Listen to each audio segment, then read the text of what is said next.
off all these siege tanks now. Those drones really desperately trying to run for their lives. There's Wednesday Night vVv gaming. Yeah, as I talked about before, I mean, you play so many people who are just ladder warriors, and all they do is ladder. They don't play many private games, so they see these very standard builds. They see people mimicking the pros, so they know how to hold off a 2 racks. They know how to hold off a 4 gate. But if you come at them with +1 Zealots and Void Rays, nobody does that, so they don't have practice to defend against it, even if it's scouted. So I think Time being very smart here, using basically custom builds that he's practiced and really worked out the timings for, and it makes for a very entertaining and successful series of games. Yeah, so Cry, the Terran player, spawning over here on the south side of the map. Meanwhile, we have Time spawning on the top left-hand side of the map as the blue Protoss. Both of the players trying to confuse us a little bit more and choosing very similar colors, but luckily this is not a mirror match here in the Xel'Naga Caverns. And I'm interested to see what Cry is going to go for. What we've seen from VP so far are pretty standard builds, like you mentioned.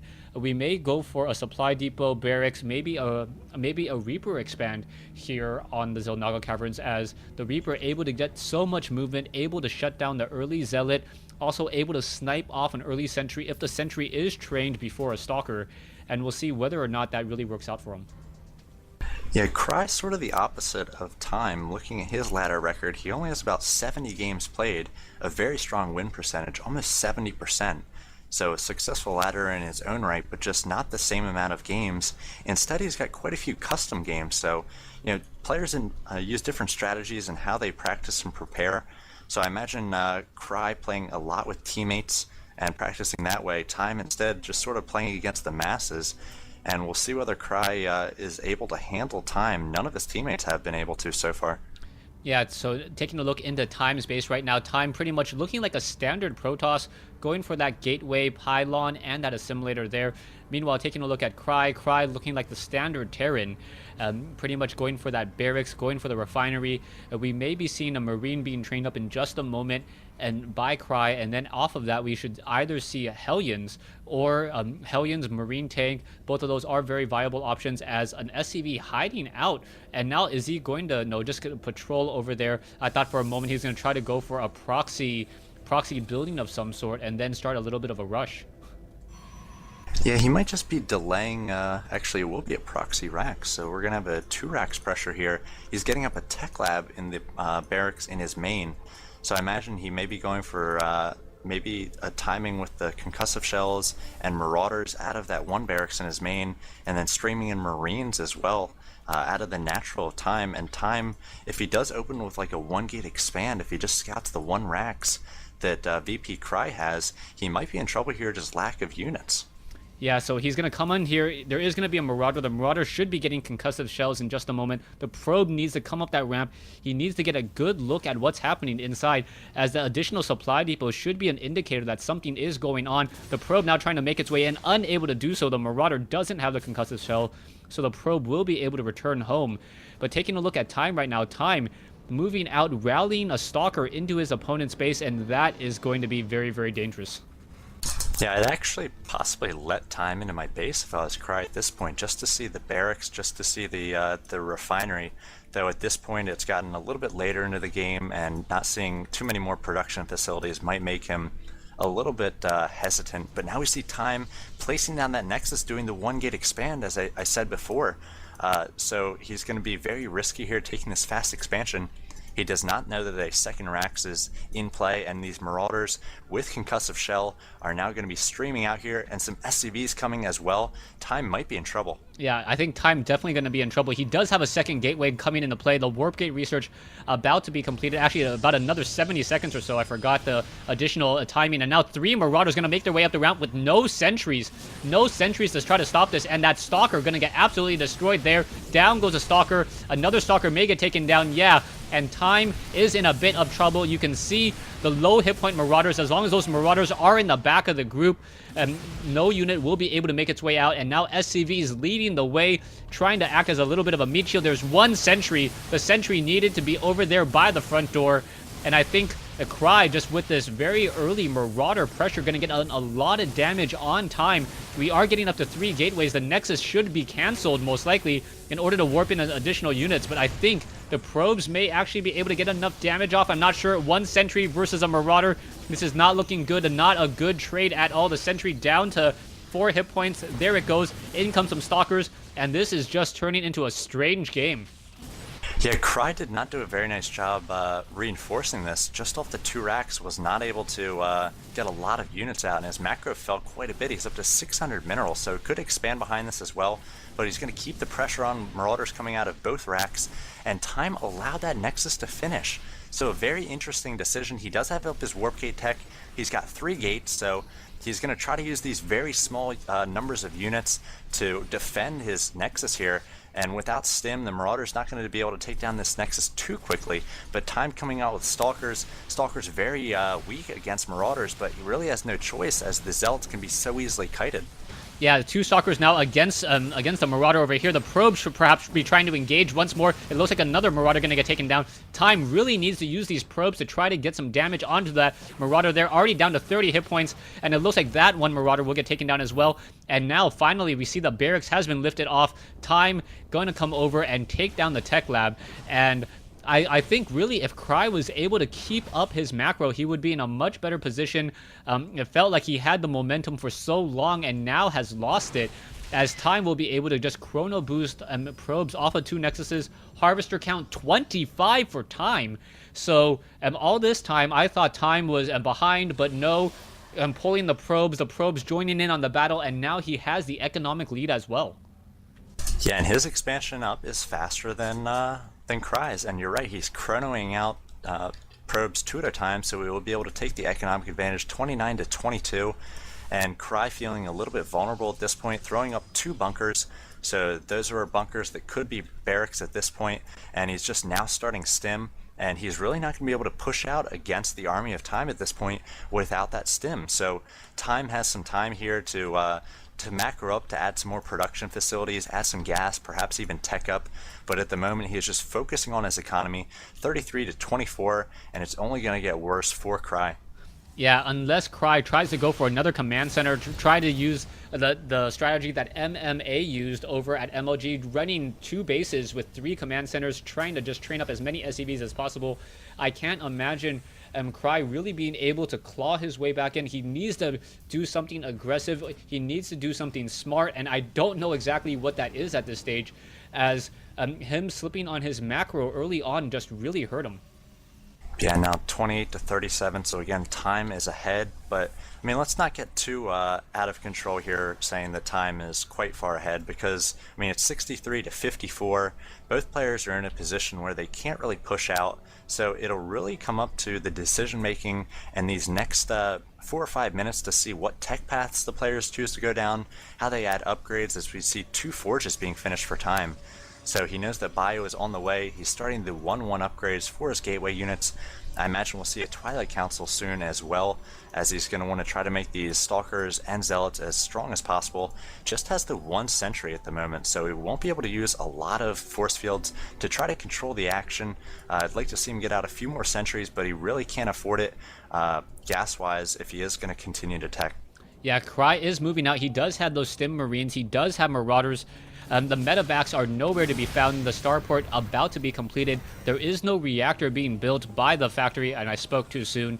So we should be having double medevacs coming out in just a moment. But Cry, he has to be very, very careful with this army. He cannot try to engage. He just needs to try to keep Time honest. And Time now going into triple gateway play should be able to counterattack this if Cry overcommits. I actually think this might be a decent time for Cry to push in here. There aren't many force fields possible for Time. He's basically only going to have, say, 3 or 4. So after 1 round of force fields, he's going to be able to do a ton of damage. As we see him pushing in here, he's going to test the waters a little bit, stimming up. He's going to try to kite back. 2 nice force fields, 3, 4 force fields go up, trapping a lot of those units. And I may be wrong here, a Guardian Shield going up as well.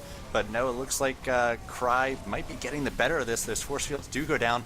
No more force fields possible for Time, and Cry doing a ton of damage. These Stim Marines and Marauders are going to be very strong against these Stalkers, and again, in these small unit battles, the barracks units do so well against gateway units, basically trading armies here with Time, and I think that actually evens things up. It is 51 to 42 Harvester-wise, but I think that Time really can't push out here. His upgrade's just now finishing. We'll see if he goes for 2-2. Yeah, he does have Zealot Charge, or Zealot Charge now currently being upgraded as well. It looks like the Forges just finished 1-1. Like you mentioned, it doesn't look like the 2-2 upgrades will be coming in anytime soon. And we'll see what Time really tries to go for. Both players running off of 2 bases, and their main mineral patches should start to be running low. And I'm surprised that no one has tried to set up another expansion. No one has cleared out the rocks. And I always speak too soon, as now Time clearing out the gold mineral patch in the center of the map. Really would have liked to see Cry scrap those 3 bunkers as he pushed out there and get up another command center at that 3rd and expand behind that strong push. He was able to trade armies there. Time was not going to be able to be very aggressive before his upgrades finished, as we see him working on 2-2 and Zealot leg speed. So Cry really needed to take advantage of that army trade and get up a 3rd because he was in position to do so. Yeah, we also finally see Cry getting the level 1 weapons upgrade on his infantry. And that's going to be also another one of those problems where Marines are very, very strong units if your opponent doesn't have armor. Marines do a lot of damage in small amounts, but when a Zealot has level 2 armor upgrades and Guardian Shield on top of that, against even a level 1 or a 1 upgraded Marine, I think the damage is at 3. So 3 damage per attack, not much to really talk about. And those Zealots with charge are going to be able to close in on that distance. Also, the Medivacs are still trying to be trained up, but we can see that he's currently supply locked at 110 and 110. And Medivacs are definitely needed. Only 2 in the field right now. Actually, the 2 are in the main base of Time doing a drop there, as it's going to do a ton of damage. Time was a little bit out of position trying to guard that 3rd. He was drawn there by the small group of units of Cry, and Cry going to be focusing down these warp gates, 1 already down, a 2nd falling, and Cry can just pick up and leave if he chooses at this point. It looks like he will be trading and possibly trying to take down the 3rd, and it looks like a pickup there for Cry, and one of the Medivacs goes down. The other one does escape. Not too many losses, and Cry forcing a cancel on that 3rd from Time. So a nice multi-prong attack there, and he's getting up his own 3rd, going to be soon landing it at the gold. And I'm not sure that Time really has anything that can take on a planetary fortress at the gold at this point. Yeah, I think you're right. Cry at this point looks like he will be setting up a planetary fortress. The only thing that Time has going for him is that he does have level 2 weapons upgrade and level 2 armor upgrades now being completed, now going into level 3. But without Colossus, without that extended thermal lance range, he's not going to be able to shut down a planetary fortress. Gateway units just absolutely melt to the splash damage, in addition to the fact that Marines and Marauders are also doing a lot of damage as well. A Marauder going to take down the proxy pylon over here by Time. Time should know when another expansion is coming up, but Time is definitely in trouble. He needs to get up another base, or he just needs to ramp up his production and try to all in once more. Yeah, Time has a probe in the gold of Cry, so he sees that that base is going down, and now that is going to make him push out. He's going to have to take down that gold. Cry taking a defensive position here to try to defend the planetary fortress that just now finishes. A number of Zealots going there, perhaps to test the waters, but I think that might have been a little bit of miss micro, perhaps trying to get the army out of position for Cry. But Cry is being quite defensive here. He's going to rally around that planetary fortress, drop mules on that the gold minerals there, and really just macro up best he can. Yeah, Time is going to activate a Zonaga Watchtower, but not spot the 2 Medivacs that are now making their way out. There are a couple Stalkers ready and waiting to try to snipe down these 2 Medivacs that are coming in. We also are getting some additional pylons as well, so we'll see whether or not this works. It's going to be a 2-prong attack. The Medivacs now coming in, and the Stalker is going to be able to snipe down 1 Medivac. Another Medivac will get sniped down as well. It looks like the Stalkers are taking out additional units as there is another push at the gold mineral patch. Force fields coming into play, and Cry is in a bit of trouble as he is unable to retreat. Beautiful play by Time. He was able to focus down those Medivacs in the main, and now getting great surround with those Zealots and force fields as well, preventing Cry from getting away here, and Time doing a beautiful job really reversing the fortunes here. He will be able to blink after these medevacs and take those down as well if he chooses. And now just applying some counter pressure, and not many units left for Cry. Time really needs to get caught up here with his zealots, and he might be able to break into the natural of Cry. He does not want to take on this planetary fortress, getting a little bit of control issues there. Does not want to take those on with those zealots, but he could do some huge damage if he pushes into this natural. Yeah, level 3 weapons upgrade about to be completed, so that is going to be huge, as his Stalkers and his Zealots are going to have a base 4 armor in addition to the Sentries, actually. So the Sentries are all going to have 4 armor, so any damage from a Gauss Rifle is only going to be 3, even before Guardian Shield. So if a Guardian Shield goes up, the Marines are only dealing 1 damage each, and that is so much damage reduction, and I think that's really what Time has been counting on. I don't know if Cry realizes how far up the weapon upgrade and the armor upgrade path Time has gone, and you can see now additional sentries being warped in, and it looks like Time going for another push, and it looks like it should be pretty successful, as the armies are vastly in favor for Time. Yeah, Time does have 3-3 now, and he's going up against 1-1 units, and he's got a huge force as well. So he's got the armage advantage, the upgrade advantage, but a nice EMP going off there by a Ghost, and was able to take down a few of the sentries' energy. We will have some force fields still going up here. He didn't get all the sentries, and now Time doing a ton of damage. The sentries really need to focus down units here. Nice control by Time at the moment, and SCV is being forced to be pulled off the line by VPCry. Again, a number of force fields going up, preventing the Marines and the Marauders from accessing the Stalkers here as they try to focus down these units one by one. Another blink coming in here. More SCVs being pulled by Cry. If we check the income counting station, it is 69 to 47 at this point. Even if Time is forced to retreat here, already done huge economic damage. And now we see SCVs with no attack upgrades trying to take on this Zealot that does have 4 armor. Not going to be doing a very good job, and having to give the GG is VPCry. Time once again doing an all-kill here as vVv Gaming drops 1 game and then 4 in a row by Time in very impressive fashion. Yeah, just really well played by Time. I was concerned about Time for a small amount of time, but really he just was able to catch all of those units, getting those 3-3 upgrades, as we mentioned earlier, and being able to carry his team once more.